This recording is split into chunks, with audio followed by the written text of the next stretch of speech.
Hello, and welcome to the ADE Spotlight Podcast. My name is Jim Haggerty. As a provider of substance abuse assessments and client management databases, we have the privilege to work with terrific partners across the United States and Canada. In this series, we plan to talk to some of our colleagues about their work in the field of substance abuse assessment, prevention, and treatment. By sharing knowledge and experiences, it is my hope that we can all learn from each other. What we have learned, what the challenges are now and in the future, and how the ever-evolving technology impacts our work. ADE remains committed to working with our partners and using our experience with both substance use assessment and technology to provide the tools our colleagues rely on.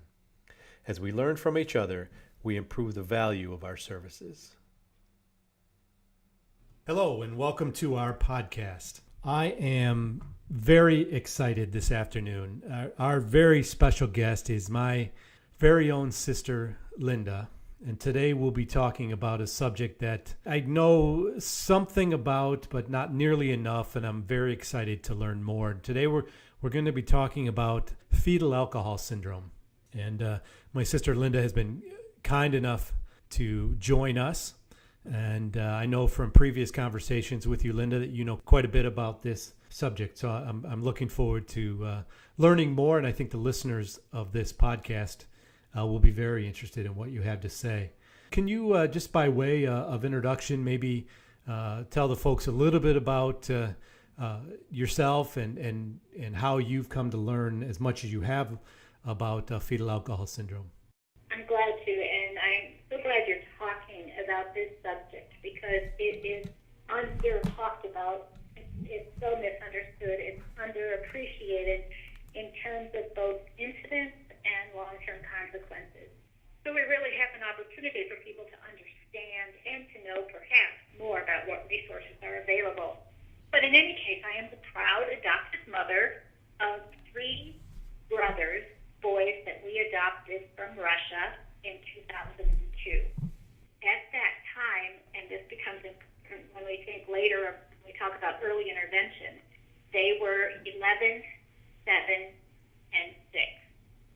If I'm honest, we had specifically asked not to get a child with fetal alcohol just because my husband and I were both, not sure that we would be able to handle the special needs that would be associated with that. Well, we got 3. And as is common in a family where alcohol abuse is a problem, and alcohol abuse itself tends to get worse in an individual over time. The kids that are born youngest tend to be the most impacted, and that is the case. It's very important to know that every child and then adult is very different in the type, the degree of impairment, whether it's cognitive impairment or physical impairment. It's different. So, it's just really important, and certainly interventions have to go that way too, tailored to the needs of that particular child. I learned a lot about it because we got involved very much in the clinical community. We brought the kids to experts. We went to experts. We participated in a CDC study to learn about their likely needs and how to respond to them, how to help them respond to things, in terms of impulse control and cause and effect, and things that are commonly compromised in a child with fetal alcohol. And I've been fortunate enough to work with therapists, also experts, and I've been able to present on this topic at conferences, etc. So self-learning from experts is really my background, and then it's more about what we went through or are going through, I guess the experience. I've learned most of it from experience. Well, that may be true, but I want the listeners to know as well that you have an extensive medical background yourself. You talk about presenting at conferences, and you talk about participating in these studies. You maybe just talk briefly about your own medical background that you bring to this beyond just the experience of being the mother of these 3 boys. Well, thank you. I am a master's prepared nurse. My specialty specialty was in the area of organ transplant, actually, but I think it's really more about, the ability to learn. I hope I had some extra ability to ask questions that helped us learn as well. And as we were going through this, and the kids needed different things, to have that knowledge to talk to the physicians that we ended up seeing, to talk to the specialists that we ended up seeing, etc. So beyond, of course, just being my sister and welcoming the opportunity to talk to you, I think it's clear that you are uniquely qualified to talk about this subject. I mentioned to somebody that we were going to have this conversation, do this podcast, and I mentioned that we were going to talk about fetal alcohol syndrome, and she echoed, I think, the very thing that I would say, and that is, I've heard of fetal alcohol syndrome. I have some idea of what it is, but that's about it. That's about the extent of my knowledge. So let's start there, Linda. How would you describe fetal alcohol syndrome to somebody like me who has heard of it but doesn't really know what it is? I think the first two words that come into my mind are preventable, because it is, and in fact, it's the only preventable cause of cognitive disorders, mental retardation, or whatever clinical term we're familiar with. And the other is lifelong, and the experiences change throughout. But what's going on, if you think about it, like if you have a couple beers or whatever and get a little bit tipsy, you're, most people, 150 pounds adult, say, versus a developing baby. That alcohol is toxic, and it's toxic to the brain, whatever is developing at the time the alcohol is consumed, which is one of the reasons why the kids are so very different. The terminology that clinicians have used with me is Swiss cheese brain. Like, it doesn't even make sense that they know this, but can't figure out that, when the first thing usually is what stimulates the knowledge about the second or whatever. Or they don't know something and they know something more advanced. It's really complicated because it depends very much on what was developing. And you know that when a child is in the womb, the development is incredibly rapid. A lot of damage can happen during a period of having alcohol in the body. If a woman drinks, say, binges on the weekend while she's pregnant, whatever was developing at that time is going to be impacted, is likely to be impacted. If someone drinks every day, every system in the child's body is likely to be affected in one way or another. Now, when was fetal alcohol syndrome identified, this issue identified? And I'm thinking about back to previous generations, 50 years ago, 60 years ago, 70 years ago, when pregnant women may have drank, may have smoked, and may have had babies that were affected, but maybe this wasn't known. It certainly wasn't called fetal alcohol syndrome. When did this become an identifiable and treatable issue? It really in the 1970s, actually in France, is when it was named, right? But the behavior and the experiences and the clinical challenges have been around for a long time. In fact, I'm just pulling out something that I can look and give some historical piece in terms of some of the famous people. So if you give me a minute there while we're talking, I will look that up. But it was identified or named, like I said, in 1970s in France, when trying to understand what was going on with a certain population of kids. And you say a certain population of kids. How does this manifest itself? Is there a common set of behaviors that might point toward fetal alcohol syndrome? There's a couple things. There are physical characteristics that are common, most common when the mother drinks in the first trimester, because that's when that piece is developing, okay? Mm-hmm. So they have, we have as you go, like, they have thin top lips, and what the kind of those two lines from your lips to the bottom of your nose, that's called the Syndrom, that will be very non-obvious or not even there. So their ears are set low. Their nose tends to be flatter at the bridge. May also be kind of upturned and short. They tend to have smaller heads, microencephaly it's called.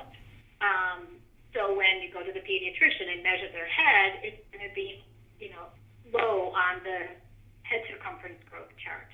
So we see that. And there's a couple other things, certain things about the eyes or whatever. And so that's very diagnostic.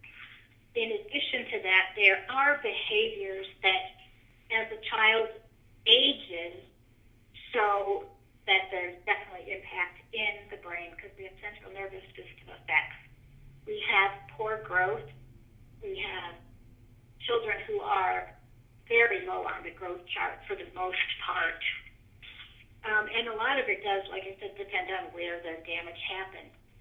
In many cases, too, you can look at a CT scan of the brain. And the kids who have the most brain damage, there's a certain thing in the brain called the corpus callosum, and it's kind of really the channel between the right and the left brain. And that can be narrowed, obstructed, or non-existent, all of which point to more significant cognitive disorder. And that can be seen on a CAT scan? It can be, if that is an abnormality that particular child has. I've only had one of my children have a CAT scan, and it is very obvious that, his is narrowed. And the challenge is that the alcohol can damage all different parts of the brain. So, for example, we have what's called the prefrontal cortex. That's where we think.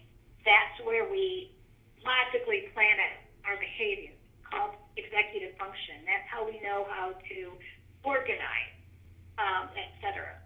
Significantly compromised. In fact, we often talk about helping the kids with executive function skills by being their external brain, because they can't think through logically what's going to make sense. The hippocampus affects memory. The corpus callosum that I was just talking about, it's critically important for integrating information, so for right and left. And we also think it may be ADHD is very common as a comorbidity with fetal alcohol, so there may be physical changes that contribute to that ADHD as well. It affects the limbic system, which is the emotion. It affects the basal ganglia, which is motor coordination. And again, think of it as a continuum or a spectrum. Different parts are affected more than the other. Each child is affected differently. You mentioned a few minutes ago that there may be some physical characteristics. Is this identifiable, say, in an ultrasound while the child is still in utero? I don't know the answer to that question. That's a very good question. I don't know the answer. But once the child is born and they're being seen by a pediatrician, physical characteristics may be something that a pediatrician might identify? I'm glad you said may, because it should be, but it's also something that's not thought about very much today still, and even amongst pediatricians. So it's a misdiagnosis. We didn't have it diagnosed for well over a year. And that's even when we went for another reason to a children's hospital for treatment for something else, never gave the diagnosis. What is the most common misdiagnosis? ADHD, mental retardation, unknown cause. Learning disabilities, unknown cause. Impulsivity, there's just a lot of anxiety, etc. They're just going to look at. There's also a lot of the data shows that a lot of them had epilepsy as well. I don't know that, or I hadn't experienced that, but it's a comorbid condition. Now, is this is fetal alcohol syndrome the actual diagnosis? Is this what I would find in, say, the DSM-5? Fetal alcohol syndrome is an umbrella term. It also indicates that the child has physical characteristics as well as neurodevelopmental, cognitive, emotional compromises, etc. If the child doesn't have those facial dysmorphologies that I've talked about, the facial changes, maybe the mother started drinking a little bit later, so it's not that obvious, they might have what is called fetal alcohol effect, FAE, or another is alcohol-related neurodevelopmental disorder, right? So a lot depends on where they are in the spectrum. Does your research tell you anything about the average age at which a child is diagnosed, or is there some sort of expected pattern of behavior to where it might become obvious that this may be an issue, or does it just vary from child to child? I think the answer is really both. Some of the things will start very early in terms of, what the kids will be doing. They may, prematurity, low birth rate, irritability. There is a thing called neonatal withdrawal syndrome, where the kids are so sensitive to any stimulus, and they may have tremors, and they may have poor sleep patterns, feeding difficulties. Typically in the first year, a child is going to not want to be touched. They tend to look away, not have eye contact. Difficult to console when they start crying, etc. So there are things that a parent would say something is really going on. They might not start baby talk as soon as another child about the same age would. They might not sit at the same time, walk at the same time. So those kinds of things will typically take a parent for some type of evaluation.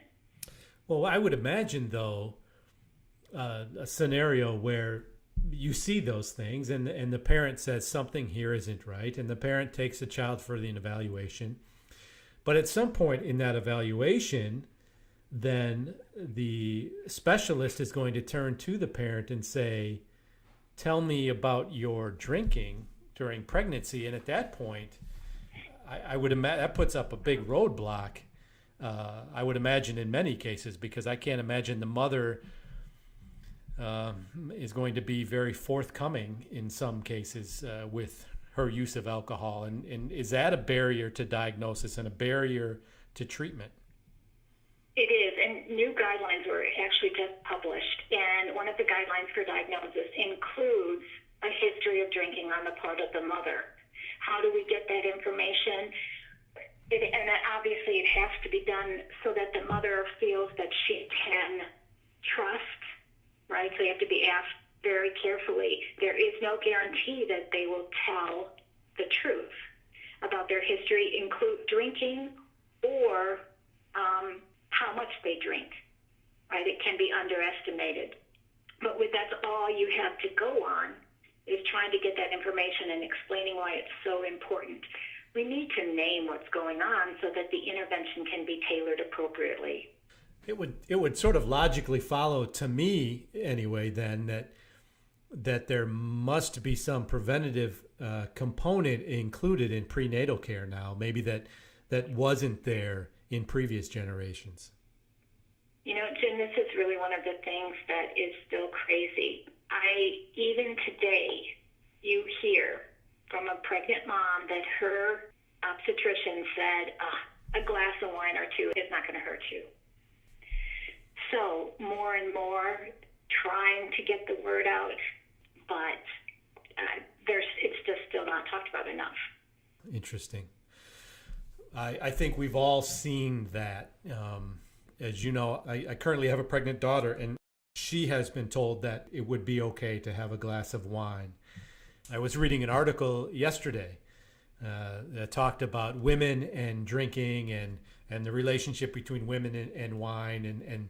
And a woman was expressing how she was told that, it's okay, you're in the 8th or 9th month of your pregnancy, so it's far enough along that you can have a glass of wine. So I can see where you're coming from when you talk about that still happening yet today. Some of the research, I mean, the bottom line is, why take the chance? And this is my opinion. Why take the chance? Because any alcohol use during pregnancy, it can potentially cause toxicity and damage to that part of the brain, whatever was developing. There is research that, what does one drink a week do? What does moderate to heavy drinking do? I think the answer is still the same. Why take the chance? Well, let's move forward now then. Let's assume here we have a child who is of a certain age and is starting to manifest some of these behaviors, and through the course of investigation, it's decided that they may have fetal alcohol syndrome. What then is is there a standard course of treatment? It is not curable. It is permanent, lifelong damage. Early intervention to work with some of the impacts I talked about, executive function, for example, helping a child at whatever age developmentally they are to problem solve, right? So you start with interventions. Working memory is very poor, right? So they can't remember things.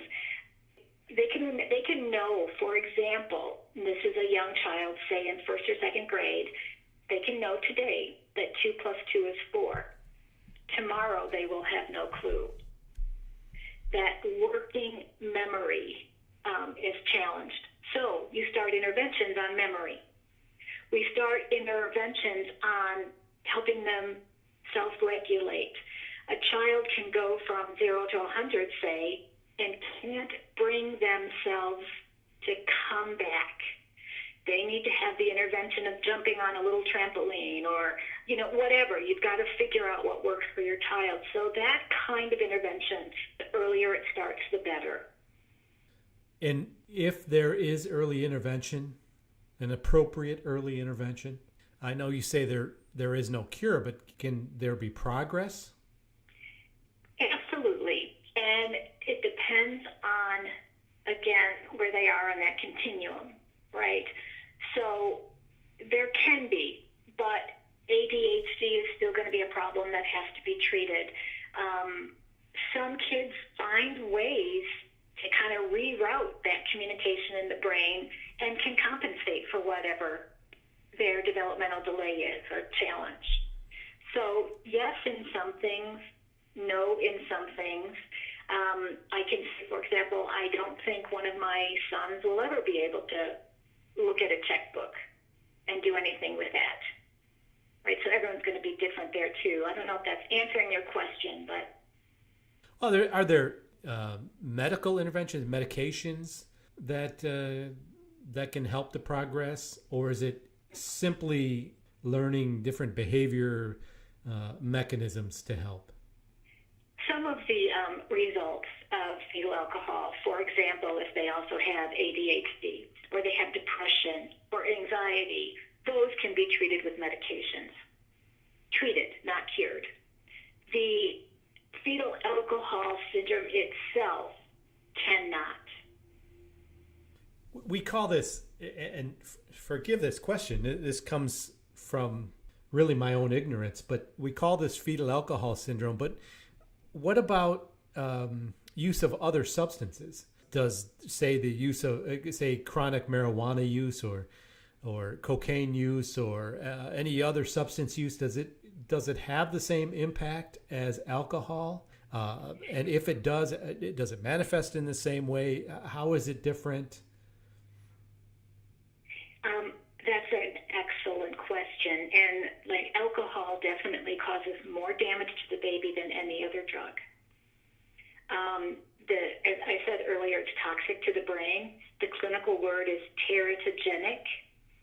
Marijuana, cocaine, heroin are not teratogenic. They have their own problems, right? But children that are exposed to those substances don't suffer the permanent, lifelong physical or cognitive effects.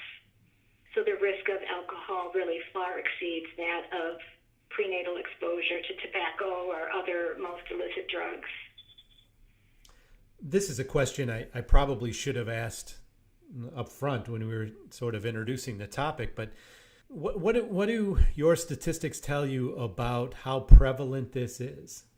How many children are born, let's just stay in the United States annually, that may fall somewhere on that spectrum of fetal alcohol? Again, excellent question. And the numbers that are reported are always reported, and this is likely underestimated. Okay, so I can give you the numbers that are reported, and, over 125,000 children are exposed every year to alcohol. About 5,000 of those have significant enough damage to be fetal alcohol. So it's estimated like 0.5 to 2 or 3 per 1,000 live births. It outranks Down syndrome and probably still autism. Autism is being diagnosed more, so I don't know if that has stayed fetal alcohol more than autism, but it was several years ago. Interesting. Are fetal alcohol syndrome and autism similar in some ways? There are some behaviors that can be similar. For example, kids with autism may also have executive functioning compromises. They also have sensory integration compromises. It's just from a different cause. Is there some risk that those two are misdiagnosed? No, I suppose it would be a little bit. There could possibly be that risk, but the fact that we have the physical changes and, clear diagnostic criteria, relatively clear diagnostic criteria for each, I think that probably wouldn't happen that often. Maybe in the very beginning. Getting back to the numbers, is there any correlation to income level or race or socioeconomic status or anything like that points to maybe efforts for prevention or to target certain populations that may be more at risk than others? Such an important question, because there is a unfounded common perception that it would be people who are socioeconomically disadvantaged, etc. But it crosses all spectrums. I think we all know women and whatever that drink on the weekends. It's everybody. This may be an unfair question, but what don't we know? What's still out there to discover about fetal alcohol syndrome, either the prevention of it, the diagnosis of it, or the treatment of it? It has to be about prevention. We don't know how to get that word out enough such that it is believable, whether by the audience of, parents or teenagers as they learn about, if they were pregnant, because a lot of people drink before, they might not know for 3 weeks that they're pregnant and might be partying, right? So we want to educate people at the very beginning. So I don't think we do always a good enough job at that. The message about why take a chance, I don't think is strong enough out there. Medications, perhaps, but it is damage to brain tissue. And we don't have an ability today to regenerate brain tissue. There is possibility of neural development so that you can take shortcuts, or your brain doesn't communicate normally, say through that corpus callosum from left to right. Okay, but maybe there'll be a wraparound. That's how kids with early intervention, they might learn to compensate from different ways. But there won't. I don't think that there will be a treatment you have to prevent. I think we also don't have the resources for kids as they get older. So I can use my family as an example. We got a lot of help, resources, learning. I had so much information that I could prepare for the teachers in school about appropriate interventions that can help. We totally patted ourselves on the back for how we were able to keep their binders in order and helping them learn those skills. When the structure is gone, and I can speak, with my own experience as well as some of the experience of my friends, our support group, what I'm seeing, when that structure is gone, I certainly did not feel adequately prepared to keep that. I thought we had done such a good job, they were going to be great. Well, they are great, but still struggling with certain things. So I think that we don't have the resources. I don't know if one of my children will live independently. What do we do? That's what we don't know. You brought up school. That's very interesting to me. Are teachers taught to handle children who may have fetal alcohol syndrome? Not enough. And certainly when my guys were in school, they did not know anything about it at all. And even when you're putting together an IEP, an individual education plan, what is it about fetal alcohol? And I really think, too, I could advocate a little bit for my kids because I had some knowledge. I can only imagine parents that didn't get that same clinical intervention that we got. How do you even advocate to know what to recommend for them to do? But no, they don't. For the most part. I'm not going to say we've also had some really great experience with what is called differentiated learning, so that the kids can learn the same material, but with perhaps a book that is at a lower level, but they're studying the same, the pyramids in Egypt or whatever, modified tests to get to their ability. Interventions that you would do not just for fetal alcohol, but for a lot of kids who have any kind of compromise or development. Some kids are way too sensitive to noise. Okay, they need to take their tests in a separate place. Other kids need noise. They're going to take their tests wearing headphones with some music, right? So that has to be figured out individually. But in terms of fetal alcohol as a diagnosis, this must be what's going on with this kid. No, I don't think it's out there. And I suppose even if it were, there's probably many, many children who are undiagnosed. Correct. And absolutely are, maybe for lack of a better word, they're difficult children to have in the classroom, or right. Or difficult children to deal with at home, or difficult employees in the workplace, that because they may not be diagnosed, they may not know what is happening with them, or the people around may not know what's happening with them. Which we're talking about children, but it strikes me that an undiagnosed child grows up to be an undiagnosed adult who has to function in a world where some of those issues may really be problematic. If we looked at maybe secondary education, or we look at holding a job, or as you mentioned earlier on, handling a checkbook and just sort of the daily responsibilities of life, it's beyond childhood. So there may be, and certainly those of us that Linda, maybe of our generation, prior to fetal alcohol syndrome even being diagnosed, that may be baby boomers or beyond, that have struggled with their whole life, and have been mislabeled either by professionals or by just people in their life as being difficult or being slow or whatever the case may be. When we look at behavioral problems, they really can range from poor attention, distractibility, impulsivity, to lying and stealing. I would guess, I've heard that many, but I don't have a statistic to back it up, of our prisoners are probably fetal alcohol. I was just thinking that. I was going to pose that question to you. How many children with fetal alcohol syndrome grow up to be substance abusers themselves?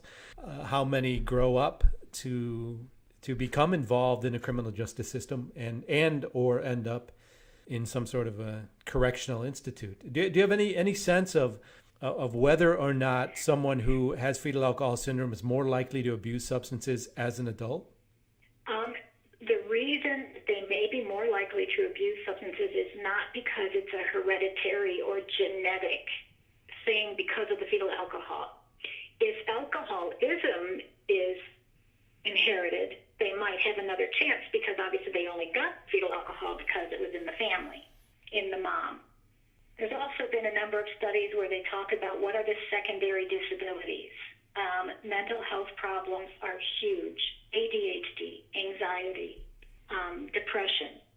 Trouble with the law is very common. There's statistics that say, any type of run-in can be 50% or more, right? They might get suspended from school. There's a lot of things like that can happen. Inappropriate sexual behavior is also common, and it's part of the impulsivity because they don't have executive functioning. I had a counselor once say, and she didn't, this is not statistical, this was just kind of her feeling, and she had a daughter also with fetal alcohol, actually a daughter and a son. You're lucky if you get away with one pregnancy and one jail time. Now, we've had neither, but, that can happen. This, when you think about it in those terms, it seems overwhelming. Let me ask you this: where would somebody go if they wanted to learn more about this? If they were questioning either, for themselves or for a loved one, or just wanted to learn more about fetal alcohol syndrome, where would you direct them for resources? If I were going to, if I had a child that I wondered about, I would go to a specialist. So I would go to someone that is a specialist in fetal alcohol. Other than that, there's a lot of research from the NIH, different source books. There's books written by kids with fetal alcohol and parents of children with fetal alcohol that are really good and helpful for a family to sit down and work through. There's books about parenting this tough start child, as they call it, about networking, about making learning happen with your children. So there's a lot of literature out there. And when you say NIH, you refer to the National Institute of Health? Correct. And I would imagine that they have resources online that people could find free of charge? And a lot of organizations do. And, for example, there's places you can go to look at, strategies perhaps for a preschool ager, strategies for a teenager, whatever. Linda, this has been fascinating to me. I'm sure we could probably talk for quite a while longer about this, but I want to thank you for taking the time. This has been very instructive to me, and I think it'll be instructive to anyone who listens to this. I think it's very courageous of you to come forward and talk about the experiences that you've had. Well, I'm happy to do that because we all need support, and we all need to share ideas. This might work, this might work. I have a support group of moms. There are 5 of us that get together fairly regularly, and someone knows this or that, and we just support each other and learn from each other. And obviously the prevention piece is so important, so we have to understand it. And for me, I also feel so strongly the kids did not make this choice. They're developmental delayed. They have learning disabilities, attention disorders, social, emotional, behavioral problems. We didn't choose it. Prevention is so important in learning about it. Jim, earlier we talked and I said I would look for, I wanted to share with you, if I can, a couple quotes. One is actually from the Bible, Judges 13, verses 3 to 4. You shall conceive and bear a son. Therefore beware, and drink no wine or strong drink, and eat nothing unclean. Aristotle said, quote, foolish, drunken, or harebrained women often bring forth children like unto themselves. Obviously, the drunken part is the part that we focus on with fetal alcohol, so it has been around. That is very interesting. That goes back a long way. So it goes back a long way. While maybe there wasn't a name for it, the knowledge certainly was there. I want to results were obvious, but it wasn't named yet. I want to circle back to something you said just a minute ago. You said the kids didn't choose this, and I think that's an excellent point. The kids didn't choose this, and it's difficult enough to be a young child and to be a teenager and to navigate through that world. And I suppose for these kids to have the knowledge they have about their situation, to have that diagnosis or to have that behavior and to have to go through that world and face, the difficulty that could come with being made fun of or being bullied, it's got to be very, very difficult. It's difficult, I think, under optimal circumstances. And to have a fetal alcohol syndrome diagnosis, and it just must be extremely difficult for these children. It is. And, they have a lot of challenges behaviorally, cognitively, et cetera. The environment of differentiated learning becomes so critical, and appreciating everybody's unique differences becomes so critical. You used a word earlier in our conversation about overwhelming. And sometimes it is just so overwhelming for them as well as for the families, right? Like, what do we do to help? These are amazing kids. How can we help? And it's also really hard, if I can say something about, being the parent. Obviously, we want our kids to be as successful as possible. A real challenge, and certainly it was for me, is you don't want to set the bar too high, right? Because they won't be successful. They can't achieve. There's damage to the brain. But you don't want to set it too low because you want them to function at their maximum. And it's not always easy to know where that is. But one of the things that kind of guided me was I once heard someone speak, and she said, meet them where they are, and then you can advance from there. And I really use that as a guideline for as much as I can, when we're trying to figure stuff out. Linda, thank you again so much for your time. If individuals listen to this podcast and they want to get more information, I think we can direct them maybe to the National Institute of Health online. Maybe that's a good starting point for them. I think this podcast that we're doing, and I'm hoping that this podcast will generate a conversation, and I'm hoping that we at ADE can be some resource for them, and it's certainly a big part of that. I just want to tell you again how much I appreciate your time. I'm happy to do it. Thanks. Okay. Take care, Linda. Okay. Bye. Thank you for listening to this episode of the ADE Spotlight Podcast. I hope you found it insightful. If you have any comments, suggestions for future topics, or would like to be featured in an upcoming episode, please let us know. You may reach us by email at support@adeincorp.com.